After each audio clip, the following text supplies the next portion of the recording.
In the summer of 1776, Britain possessed everything an empire could ask for. The world's most powerful navy, a professional army hardened by years of warfare, experienced generals, unlimited resources compared to the struggling American colonies. Across the Atlantic, few believed the rebellion could survive. Many assumed it was only a matter of time before Britain's military machine crushed the revolution for good. And leading that machine was General William Howe. By almost every measure, he was one of Britain's finest commanders. His soldiers respected him. His victories earned him London's confidence. And over the next 2 years, he would win nearly every major battle he fought. He captured New York. He drove George Washington from one position after another. He marched triumphantly into Philadelphia, the capital of the rebellion. If you judged the war by cities captured or battles won, William Howe looked unstoppable. Yet somehow, Britain still lost America, not because Howe was incompetent, not because his army was weak, but because every victory brought Britain closer to the wrong objective. This is the story of the British general who kept defeating George Washington, and may have accidentally saved the American Revolution. By the end of 1776, the American cause looked close to collapse. Washington's army had been driven out of New York after a series of painful defeats. Thousands of soldiers had deserted. Many enlistments were about to expire. Supplies were desperately short. Even members of the Continental Congress quietly wondered whether the revolution could survive another year.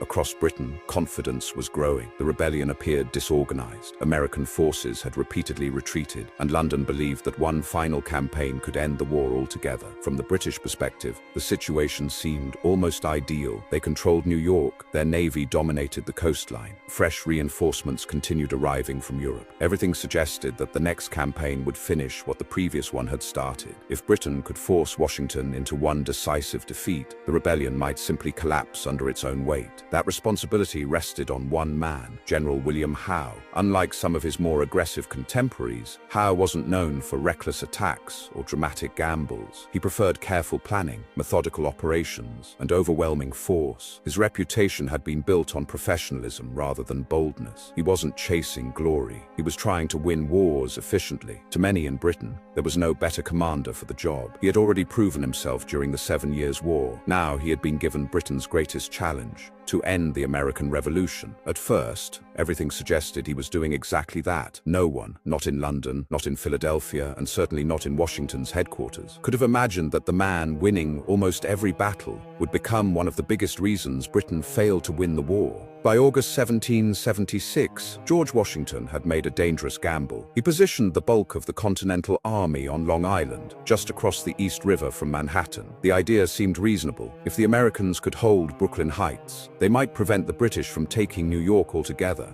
But William Howe saw an opportunity. Instead of launching a costly frontal assault, he spent days studying the American positions. Local loyalists revealed something Washington's officers had overlooked. Far to the east, a little-used road wound through Jamaica Pass. It was lightly defended, almost completely unguarded. On the night of August 26th, thousands of British and Hessian troops quietly marched through the pass. Hour after hour, they advanced without being discovered. By dawn, Howe had outflanked nearly the entire American position. The battle quickly turned into a disaster for Washington. American units were attacked from multiple directions. Confusion spread across the battlefield. Soldiers who believed they were facing the British head-on suddenly found enemy troops appearing behind them. Hundreds were killed, hundreds more were captured. The rest fled toward the defensive lines at Brooklyn Heights. For Britain, it was a masterpiece, one of the most successful maneuvers of the entire war. Washington's army was now trapped. Behind it, the East River. In front, more than 30,000 British troops. For many British officers, the war seemed over. Destroy Washington's army, and the rebellion would likely collapse with it. But William Howe made a decision that historians have debated ever since. Instead of ordering an immediate assault, he stopped. Some believed he feared heavy casualties against fortified positions. Others argued he expected Washington to surrender once escape became impossible. After all, why waste thousands of soldiers storming defensive works when time appeared to be on Britain's side? From Howe's perspective, there was no reason to rush. Washington had nowhere to go, or so it seemed. On the evening of August 29th, a thick fog settled over the East River. As darkness covered New York, American soldiers quietly assembled along the shoreline. Every available boat was gathered. Fishermen, river ferries, small transport vessels, anything capable of carrying men across the water. All night, the evacuation continued in complete silence. Row after row,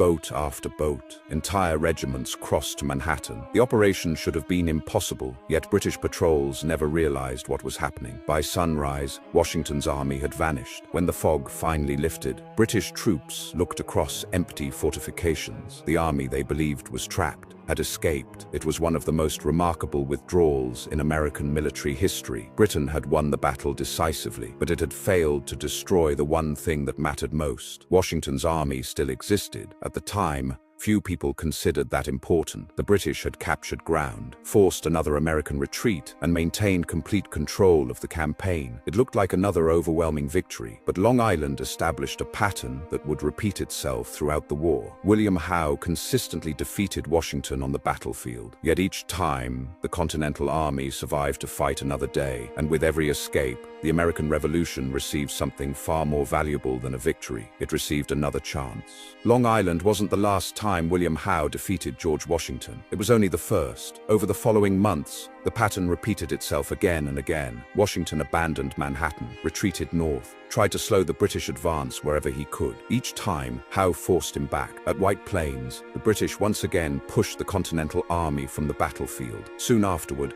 Fort Washington fell. Nearly 3,000 American soldiers were captured in a single day. It was one of the worst defeats of the entire Revolution. To observers in London, everything was unfolding exactly as expected. The rebellion was shrinking. Washington was constantly retreating. British newspapers spoke confidently of an approaching victory. Even many Americans began to lose hope. Thomas Paine famously wrote that these were the times that try men's souls. Yet despite every defeat, one thing refused to change. Washington was still in command of an army, smaller than before, weaker than before, but still alive. Howe had repeatedly broken American positions. He had never broken the revolution itself. Then came 1777, the year Britain believed it could finally end the war. British leaders developed an ambitious strategy. General John Burgoyne would march south from Canada. Another British force would move east along the Mohawk Valley. Meanwhile, William Howe was expected to advance north from New York. Together, the three armies would meet near Albany. The colonies would be split in two. New England, the heart of the rebellion, would be isolated from the rest of America. On paper, it was one of the most promising strategies Britain had proposed during the entire war. But William Howe saw the situation differently. His attention shifted toward Philadelphia, the rebel capital,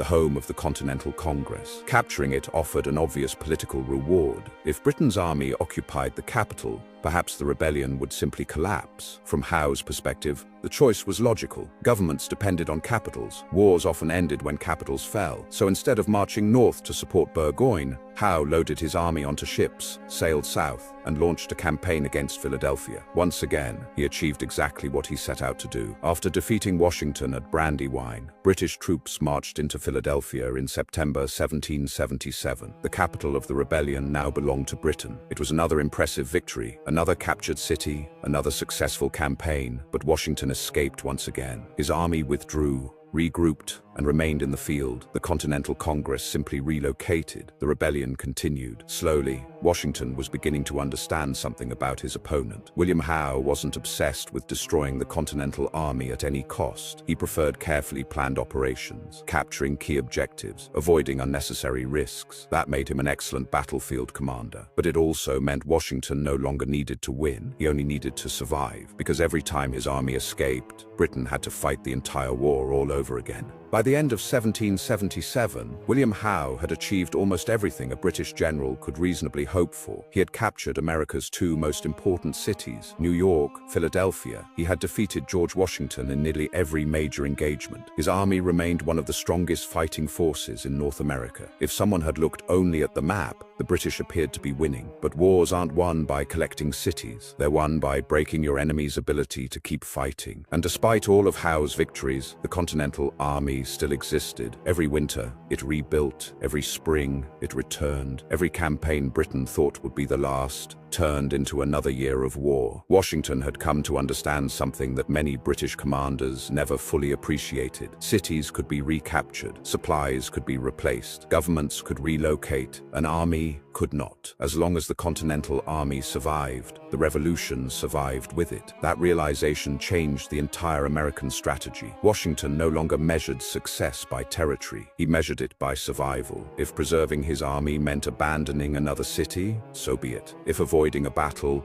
meant enduring criticism, so be it. Because every month the war continued, Britain paid the price, not America. While Howe occupied Philadelphia, another British army was facing a very different reality. General John Burgoyne had marched south from Canada, exactly as planned. He expected Howe to support him. He expected British forces to unite near Albany. Instead, he found himself completely isolated. American forces surrounded Burgoyne near Saratoga. After weeks of fighting, his position became hopeless. On October 17, 1777, nearly 6,000 British and German soldiers surrendered. It was one of the greatest defeats in British military history. Howe wasn't present at Saratoga. His army was hundreds of miles away. But his decision to campaign against Philadelphia instead of supporting Burgoyne became one of the most controversial choices of the war. Whether Saratoga could have been avoided remains debated by historians. What isn't debated is its impact. News of the surrender spread rapidly across Europe. For months, France had been watching the American Revolution carefully. The French government wanted to weaken Britain, but it wasn't willing to gamble on a rebellion that looked doomed. Saratoga changed everything. For the first time, the Americans had proven they could defeat an entire British army. That was enough. In early 1778, France formally allied itself with the United States. The American Revolution was no longer a colonial rebellion. It became a global war. British ships were needed in the Caribbean. British armies were needed elsewhere. Resources that had once been concentrated in North America were suddenly stretched across the world. Ironically, the longer Howe succeeded in America, the harder Britain's overall strategic position became. Because while he was winning campaigns, the war itself had become far larger than anyone in London had anticipated.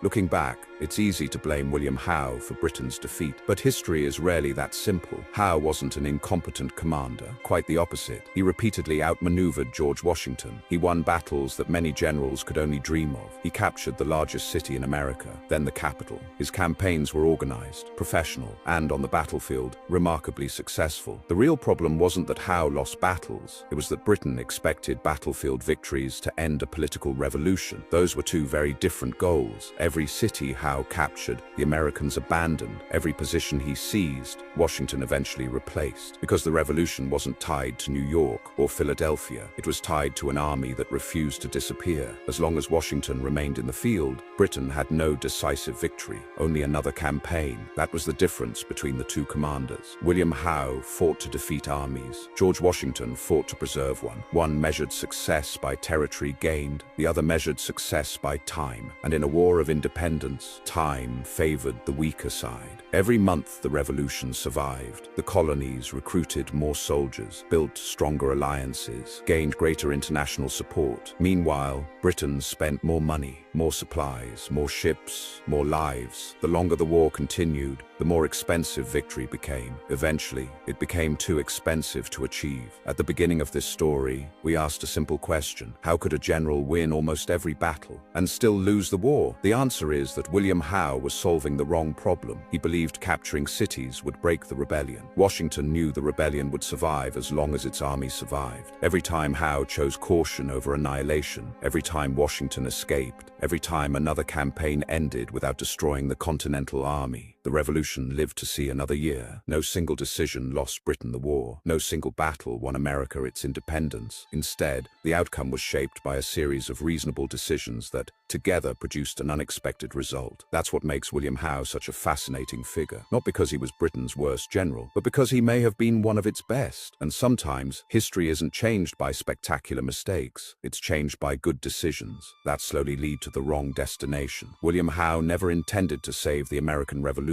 He intended to destroy it, but every victory that left Washington's army alive gave the revolution exactly what it needed most, another chance. And in the end, another chance was all America needed.